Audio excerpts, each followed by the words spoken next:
자, 그럼 다음 키워드도 바로 열어보도록 하겠습니다. 네 번째 키워드 보도록 하겠습니다.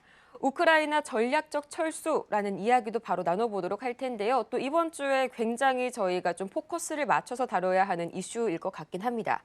이 최근 파리에서 열린 동맹국 회담에서 루비오 국무장관의 발언이 네네. 많은 눈길을 끌고 있는데요.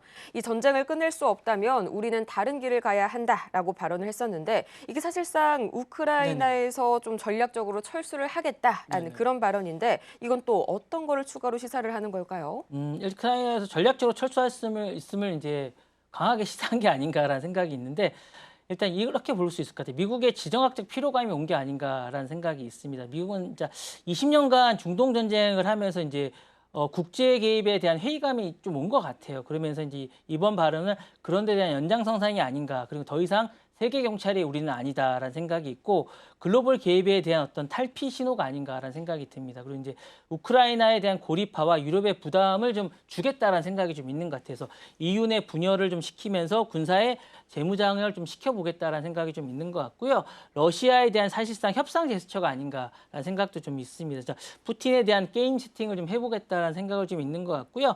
전략적 승인을 좀 해주겠다. 그러니까 푸틴에 대해서 전략적으로 좀 승인을 좀 해주면서 우크라이나에 대한 영토 주권과 이제 민족 자격권을 이렇게 되면 후순위로 좀 밀리지 않을까라는 생각도 조금 있습니다. 그래서 미국에 대한 어떤 글로벌 리더십은 뭐 신뢰는 약화되겠지만 그런 게 중요하지 않겠다는 생각이 좀 있는 것 같고요.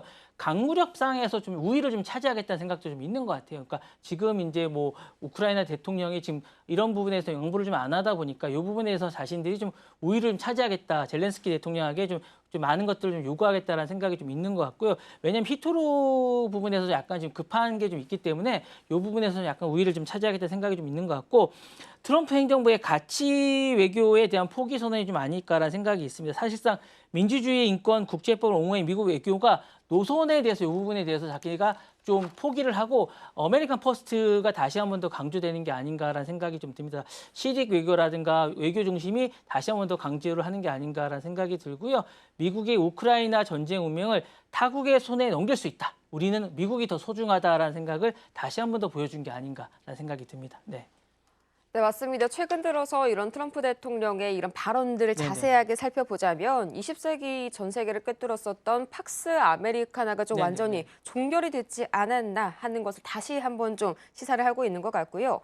또 이런 루비오의 한마디가 어찌 보면 미국의 어떤 가치, 그리고 네네. 동맹, 뭐 외교 전략, 지정학, 안보 이렇게 전반적인 글로벌 전략들을 모두 꿰뚫고 있는 발언인데 그 한 줄이 향후 몇 년간 들어서 이 지구촌의 방향을 완전히 뒤흔들 수 있는 좀 전략적인 전환점이 네네. 되지 않을까 하는 점에서 좀 굉장히 중대한 의미를 네네. 가지는 것 같아요. 이 앞으로 우크라이나 협상에 대해서 미국의 전략 어떤 식으로 선회를 할 것인가 좀 예측하시는 부분이 네. 있을까요? 우크라이나 문제가 이제 이게 미국화에서 유럽화로 전환하고 싶은 것 같아요. 그래서 이제 저희 핵심 전략은 유럽이 주도하고 미국은 어쨌든 조건부로 관여하겠다라는 생각이 있는 것 같아요. 그래서 우크라이나는 어쨌든 미국의 전략적 핵심 자산이 아닌 것 같습니다. 그러니까 협상의 촉진자 정도만 이제 자신들은 참여하겠다는 것 같고요. 24시간 내 휴전 프레임이 점진적으로 하면서 후퇴를 하겠다라는 생각이 있는 것 같아요. 푸틴이 이제 비협조적인 것 같으니까 젤렌스키가 이제 고집스럽게 유지하고 있는 것 같으니까 이런 부분에 대해서 실패 책임을 어쨌든 상대에게 돌리는 약간 이런 내러티브를 강조하고 있는 것 같습니다. 그래서 협상의 조건을 사실상 분할 승인하고 자신들은 경제적 보상을 좀 누리겠다라는 생각을 좀 하고 있는 것 같습니다. 그래서 젤렌스키 정부에게 탈정당화 시도를 좀 하는 게 아닌가라는 생각이 좀 있는 것 같습니다. 그래서 약간 이런 부분에서 대화 파트너를 젤렌스키 말고 다른 사람을 좀 요구하는 게 아닌가라는 생각이 좀 있는 것 같고요. 여기 러시아에게 이제 뭐 어쨌든 탈나치화를 묘하게 교차시키면서 친미 성향이 아닌 실용적 인물로 협상 시도를 좀 하는 게 아닌가라는 생각도 조금 있고요. 지도자 교체와 함께 협상 돌파구를 시그널로 활용하는 게 아닌가라는 이런 의도도 좀 있는 것 같습니다. 그리고 우크라이나를 우크라이나 대신에 어쨌든 러시아를 약간 파트너로 생각하는 게 아닌가라는 생각도 있으면서 실제 목표는 우크라이나와 러시아의 강물 에너지를 어쨌든 목표로 하는 게 아닌가라는 생각이 있고 궁극적 목표는 이런 것 같아요. 어쨌든 냉전 이후에 어쨌든 여러 가지의 어떤 생각을 좀 하는 게 아닌가라는 생각이 좀 있는 것 같고요. 루비오의 발언은 이런 것 같아요. 트럼프 행정부가 우크라이나의 승리보다는 미국의 어떤 질서 회복과 미국의 어떤 이익을 여러 가지로 생각을 하는 것 같고요.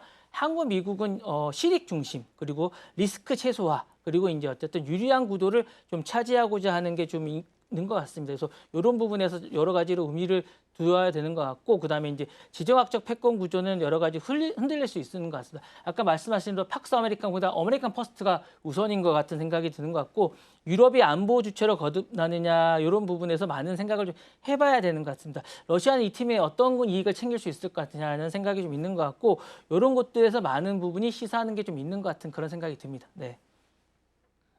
네, 실제로 이 향후 미국의 글로벌 안보 모델은 이 나홀로 경찰이 더 이상 아니라 이 글로벌 투캅스 모델을 지향을 하는 게 아닌가 하는 분석들이 나오고 있습니다. 러시아의 위협은 유럽연합 측에서 담당을 해주고 또 미국은 중국 견제에 보다 집중하되 일본과 한국 그리고 호주 측에서 이 비용 부담을 더욱더 강화해야 한다. 이런 노선이 좀 집중적으로 현재 말이 많이 나오고 있고요.